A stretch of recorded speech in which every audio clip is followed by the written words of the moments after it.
There's always plenty of blame to go around after a loss or a couple of losses in the Denver Broncos case, but is Sean Payton the problem right now for this Denver Broncos offense? We're breaking it down on today's episode, Locked On Broncos.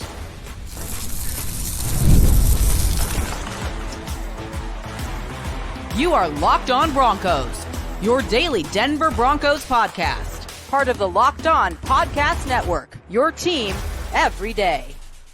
Is it personnel issues? Is it a talent issue? Is it a play calling issue? Is it a play caller issue?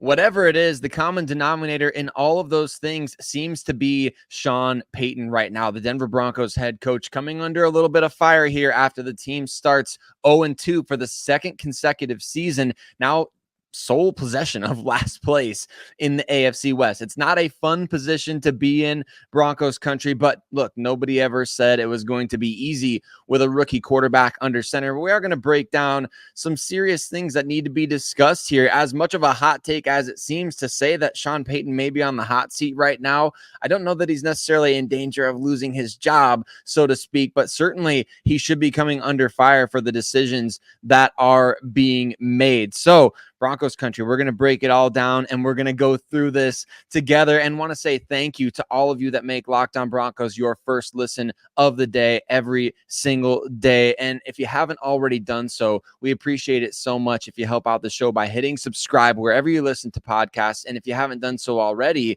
go over to YouTube and do the same so we can continue to grow the audience of Locked On Broncos. And today's episode is brought to you by FanDuel. Now through September 22nd, all FanDuel customers can bet $5 and get a 3-week free trial of NFL Sunday Ticket from YouTube and YouTube TV. Visit FanDuel.com to get started.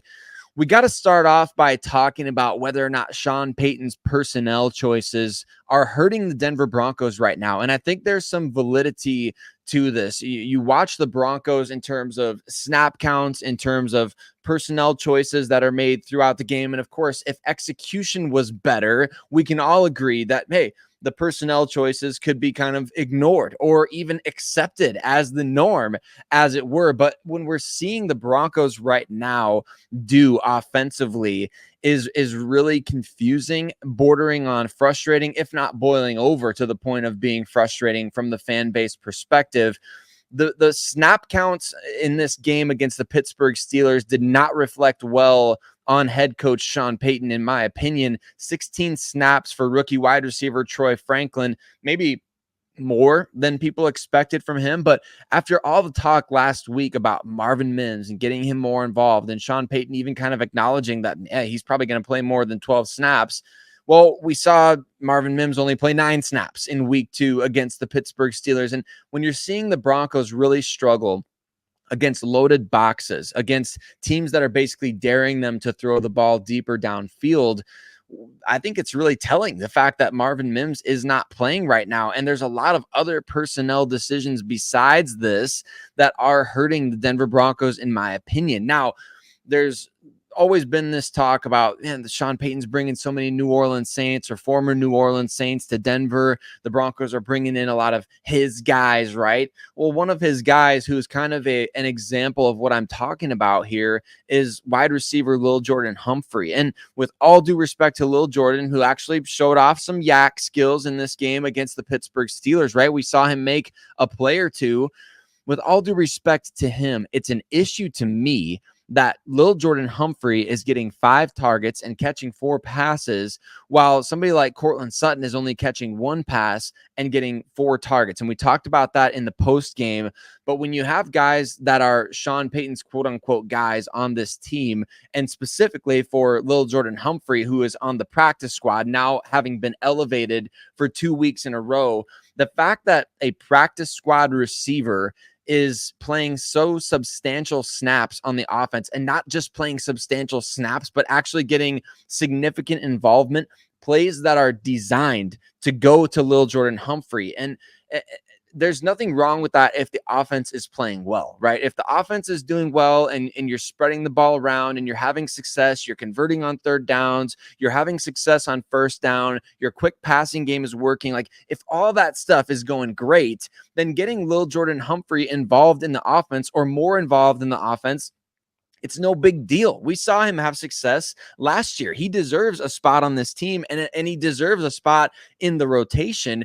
But the problem right now is that the Broncos aren't involving their best players offensively. That's a huge issue to me when you talk about the overarching issue for this team with Sean Payton and his personnel and the guys that he's including in the game plan. Like, we're seeing design swing plays to get out to Lil Jordan Humphrey in this offense. And again, that's not a problem if everything else is going well. If you're running the ball, if everybody else is getting, if Cortland Sutton is dominating the target share and he's having success, and you want to throw a couple passes to Lil Jordan Humphrey, by all means, do it. But I think the Broncos are sacrificing their better players or their the bigger potential players at the expense of Sean Payton's guys. And Lil Jordan Humphrey is not the only example of it. Jaleel McLaughlin is another example. We saw Jaleel McLaughlin really struggle against the Seattle Seahawks, and it wasn't good. I mean, he had a fumble besides all the negative plays, the plays that were designed to go to him, passing or rushing, that ended up behind the line of scrimmage.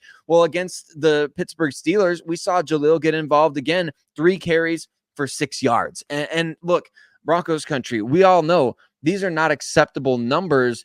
But the situation that we have here is that Sean Payton seems hell-bent on these guys getting touches and Jaleel getting carries and Lil Jordan having plays designed for him in the offense. And it makes you wonder, like, what's going on behind the scenes right now with somebody like Marvin Mims, who just can't get on the field. And why, after refusing to trade him, after refusing to accept I know Sean Payton kind of diminished this to the media, but it was reported that the Broncos received a recent offer of a 3rd-round pick from, I believe, the 49ers in that potential trade that would have sent Brandon Ayuk to the Steelers, things like that.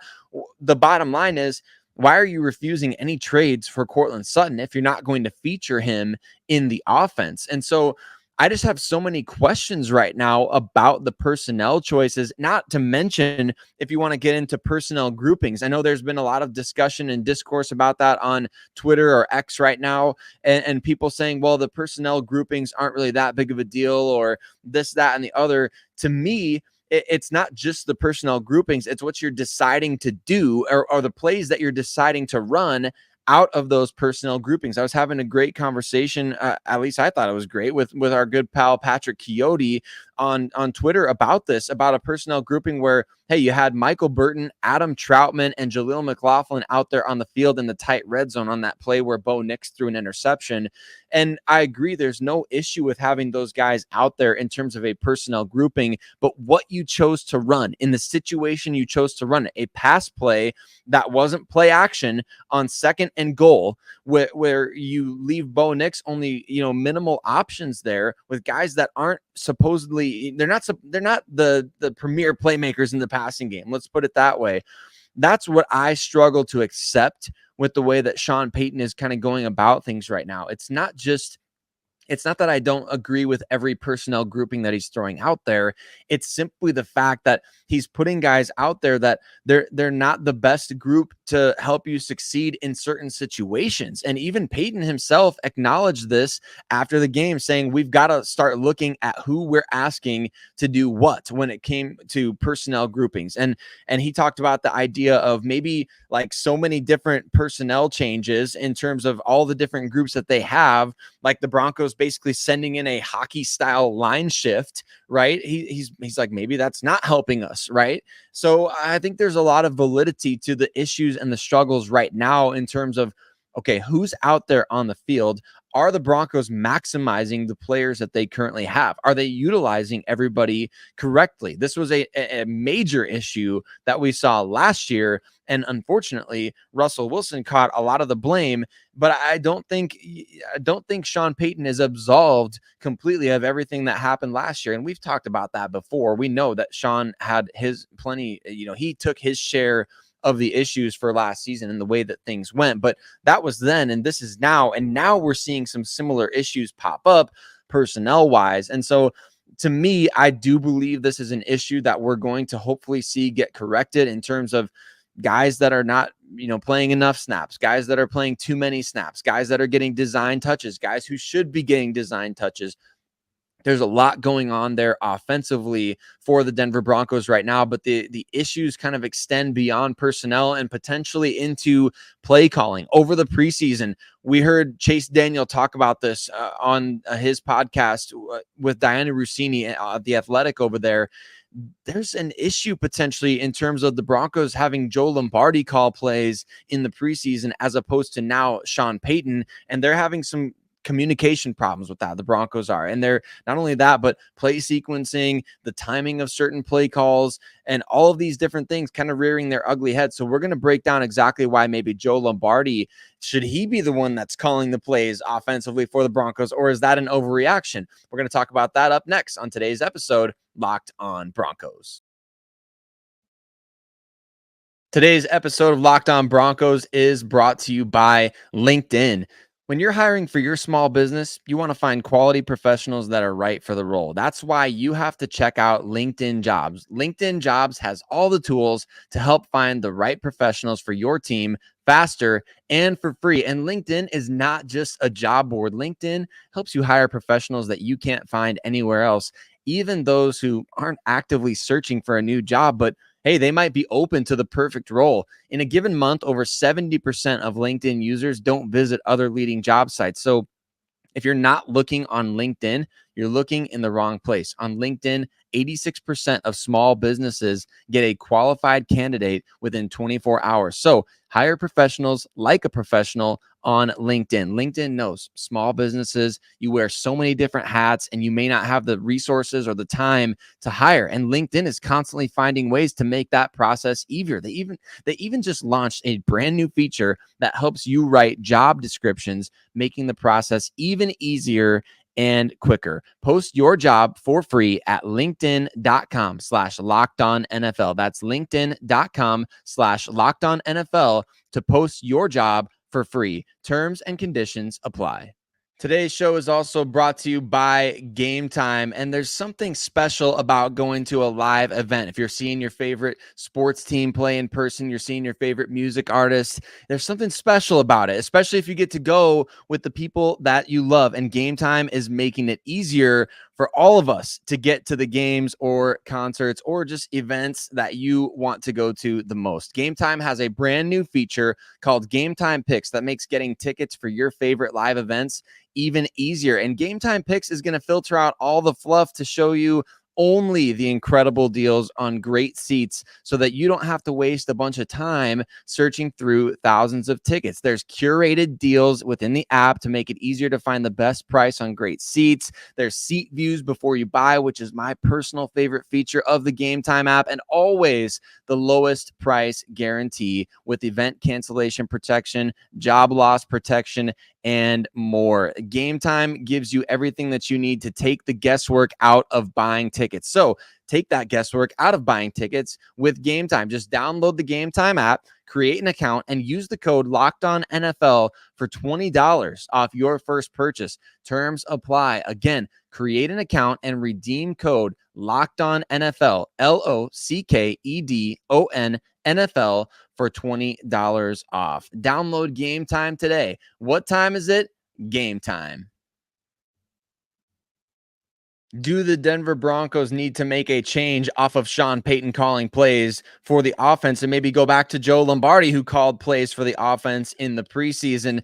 Broncos Country, we're going to break down maybe one of the bigger issues for the team offensively right now on today's episode, Locked On Broncos. But thanks once again, every single one of you that makes Locked On Broncos your first listen of the day every single day. And if you haven't already done so, hit subscribe. We appreciate you so much. It really helps out the show, and we love every single one of you for doing that with us and rocking with us every single day here on the show. We do need to talk about this, though, because there was an interesting issue that popped up and was circulating around Twitter after the game on Sunday, where fans were kind of talking about, hey, remember when Chase Daniel kind of low-key brought it up that Joe Lombardi was, calling plays offensively in the preseason, and he was asking Sean Payton, like, what's it going to be like when you all of a sudden you're in Bo Nix's ear as opposed to Joe Lombardi?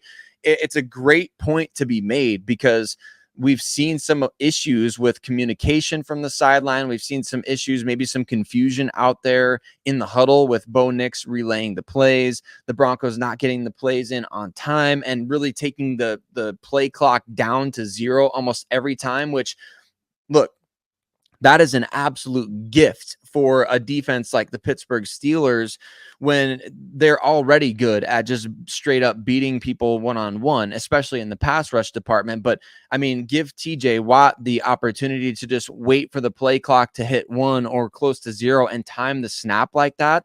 You're saying you're giving the best pass rusher, arguably off the edge in the NFL, an advantage in that case. And there's no wonder your tackles are getting whipped off the line of scrimmage, because you're taking every play call down to 0 seconds on the clock. Your guys are coming in motion, and the defense knows that, hey, right at 0, I can time my snap. Now, did that get the Steelers in trouble a couple of times on Sunday? Sure. But for the most part, they were able to get the Broncos offense frazzled, and it worked to their advantage in a number of different cases, including after a big play the Broncos had. They were driving against the Steelers. They had a big play offensively, get down to a 3rd and 1 situation, and you have the easiest play call of all time. You either go quarterback sneak, or you just quickly hand it off to your running back and gain that 1 yard.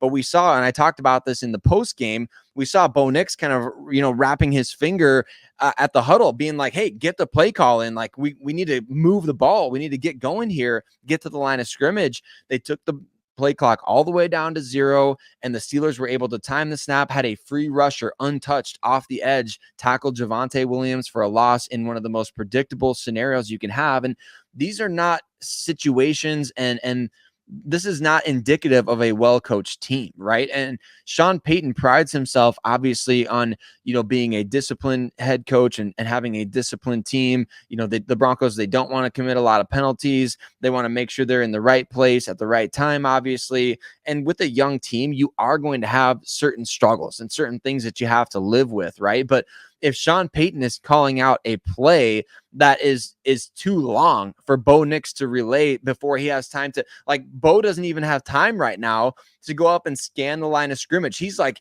smacking his hands together and saying, hey, we got to get the snap off.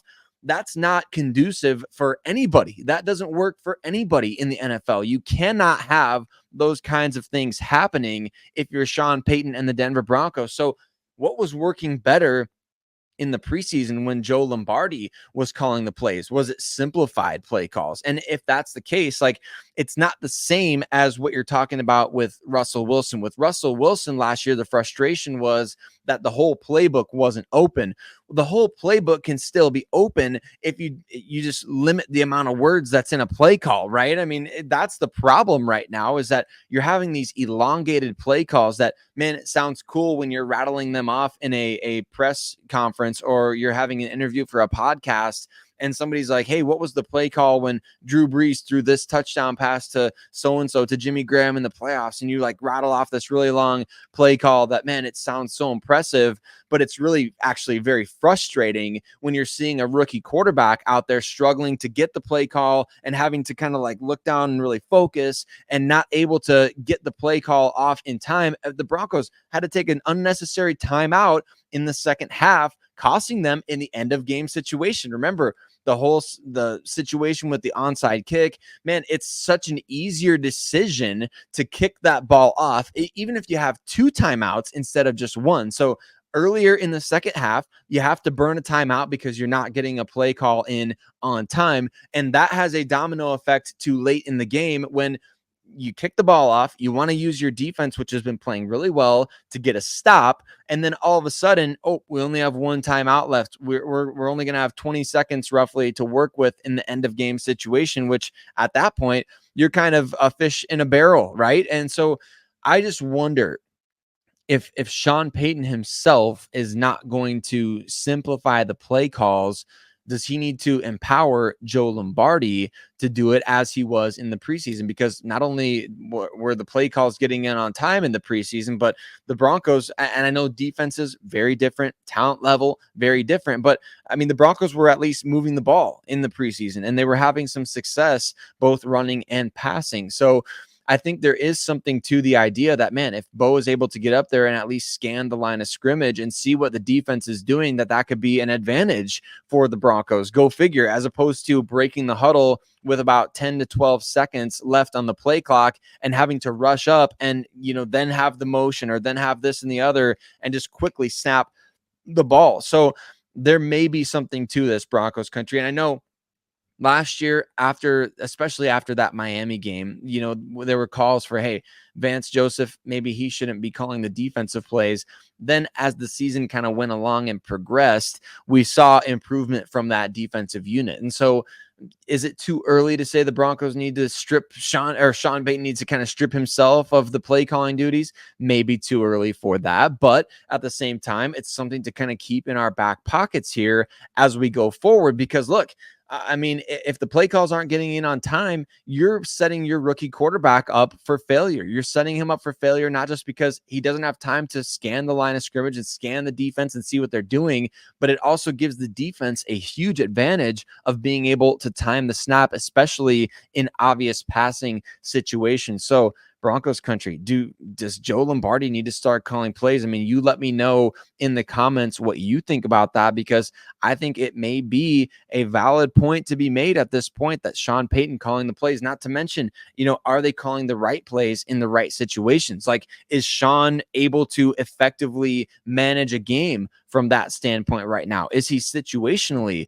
calling the right plays? Are the Broncos, exploiting defenses? Are we seeing at this point, through 2 games, have we seen Sean Payton get out coached and outmatched in the chess match that is, him going up against Mike McDonald in week 1? I don't think we really saw the Broncos have many advantageous situations offensively where, hey, Sean Payton, the veteran head coach, the offensive guru, right? He's making the rookie defensive head coach kind of look silly out there. We didn't see that. And I know Sean is working with a rookie quarterback and it's very different, but we also didn't see it against Mike Tomlin either. And Sean has had great offenses in different eras of football. When he was initially a head coach with the Saints in 2006, that was a vastly different league than it was as we progressed into the 2010s, where you started being a very quarterback dominant league. So we've seen him have success in different eras of football. Why does it kind of feel like, man, you've got the concepts and the plays that work in today's NFL? Why are they not working for the Denver Broncos? What's missing right now? And is that just a simple, hey, the play call's taking too long to get in? Is it the personnel thing that we talked about before? Is it just the overall talent level for the Broncos? Is it as simple as execution being better, which, I mean, man, if that's it, then let's see the execution. I mean, these guys are, especially on the offensive line, they're one of the highest paid offensive lines in the entire NFL. That shouldn't be an issue, and it has been. So a lot of these things do just reflect back on the coaching right now. So Broncos country, there's a lot of struggles at this point, but Sean Payton addressed them obviously head on when he spoke to the media on Monday. And he said these next 2 weeks, as the Broncos get ready for a road trip out to the East Coast, it's not make or break, but we are going to know a lot more about the Denver Broncos and where they stand. We're going to talk about what he said at his Monday press availability on today's episode, Locked On Broncos. Today's episode of Locked On Broncos is brought to you by FanDuel. You've heard us talk a lot about FanDuel, America's #1 sportsbook. Well, we have something a little different for you. Now through September 22nd, all FanDuel customers can bet $5 and get a 3-week free trial of NFL Sunday Ticket from YouTube and YouTube TV. Then, with a YouTube TV base plan, you'll be able to watch every regular season Sunday afternoon out of market game. All you need is a Google account and a current form of payment, and you can cancel any time. So maybe you want to run over to FanDuel and check out right now the Broncos. They are 6.5-point underdogs on the road against the Tampa Bay Buccaneers this weekend. Maybe you want to look into that. Maybe you feel like the Broncos can cover that spread there. The over-under also set at 39.5 points total in this game, which, I mean, maybe that's a little bit generous given what we've seen from the Broncos averaging 13 points per game so far this season. But you never know what can happen, and that's the fun of it. Just visit FanDuel.com and download America's #1 sportsbook. Well, if these next 2 weeks are not make or break for the Denver Broncos, as Sean Payton said at his Monday press availability, then what exactly are they? And what did Sean Payton think of Bo Nix's second start in the NFL? We're talking about all that in the fourth quarter of today's episode, Locked On Broncos. Once again, thanks so much, Broncos Country, for rocking with us every single day. We appreciate every single one of you for tuning in, however you choose to do so. Sean Payton had his Monday press availability and had a lot of interesting things to say, as you would expect after a loss like this. Of course, the long game of the NFL, we've got 15 games left. Sean Payton saying that these next 2 weeks are not, quote, make or break. But he did say that we'll know a lot more about the team and where they stand after these next 2 weeks. The Broncos, they definitely can't afford to start the season 0-4 if they want to, hope to be competitive down the long run of this season. And ultimately, this year has always been about, figuring out, do you have a franchise quarterback in Bo Nix? And of course, everybody is hoping so. This is Sean Payton's handpicked guy. He's been very, very confident, bordering on bullish with Bo Nix all throughout the offseason. And frankly, like, Bo has really not given us many reasons to doubt that. I mean, in fact, I think a lot of Broncos country kind of saw like, okay, this guy is passing the eye test. It's been a different ball game since we transitioned from the preseason to the regular season. But what's interesting is that quarterbacks across the entire scope of the NFL are struggling. Touchdown passes around the league are way down in comparison to previous years. And not only that, but I mean, you can call this misery loving company if you want to. I'm just going to point this out. Like Caleb Williams with the Chicago Bears struggling as well. And none of the 3 rookie starters that opened up the season as week 1 starters. So Caleb Williams, Jaden Daniels, and Bo Nix, none of those 3 guys has a touchdown pass through the first 2 weeks of the season. And is that, does that make any of us really feel better? Well, not really. But I mean, I think we did see Bo Nix take some positive steps in week 2 against the Pittsburgh Steelers. And Sean Payton acknowledged that. Like he said, after watching the tape, he was encouraged by Bo Nix's progress. And Nix said himself after the game, like, he was asked, like, he was asked, like, how does it feel to not really necessarily take a step forward in your second game? And he kind of disagreed with that. And he said, I did think I took a step in this game. Like there's always going to be, you see 6 points on the scoreboard and you see the fact that the offense did struggle and Nix had the 2 interceptions in the game. One of them, of course, being in a desperation situation late, but still goes on the stat sheet, still shows up in everybody's analytics, right?